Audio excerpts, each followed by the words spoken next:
សួស្តីបងប្អូនថ្ងៃនេះខ្ញុំណែនាំឲ្យបងប្អូនដោននៅកម្មវិធីវិញទាំងអស់គ្នាបងប្អូនដើម្បីកាត់តងាយស្រួលបំផុតបងប្អូននេះកម្មវិធីហ្នឹងបងប្អូនគឺល្អជាង Camcut ច្បាស់ជាង Camcut ទៀតបងប្អូនហើយកាត់តស្រួលទៀតបងប្អូនយើងចូលទៅដោន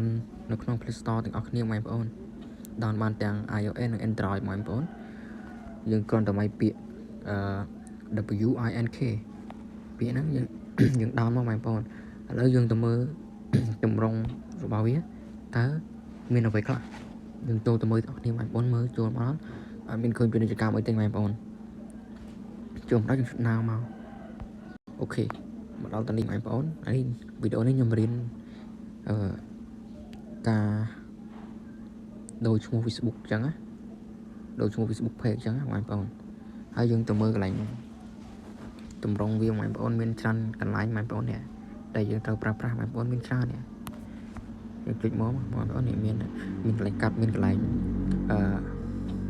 ដាក់ឲ្យវីដេអូយើងឲ្យលឿននេះទៅនេះ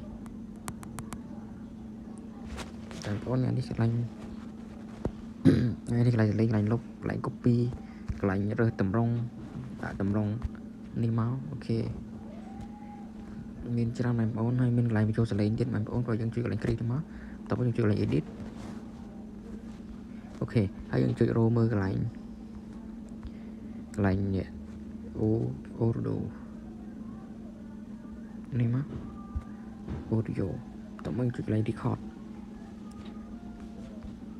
អូខេតនេះជាការស្រាច់បងប្អូនគ្រាន់យើងចុចទៅនេះមកវា record ស្រាច់មកហើយយើងនិយាយទៅ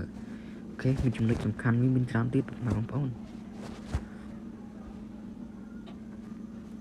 ក៏ដូចជាកន្លែងកាត់ background ដូចខ្ញុំចាស់បងប្អូនយើងចូលមកកន្លែង reverb នេះមកទៅនេះមកសួស្តីបងប្អូនថ្ងៃនេះ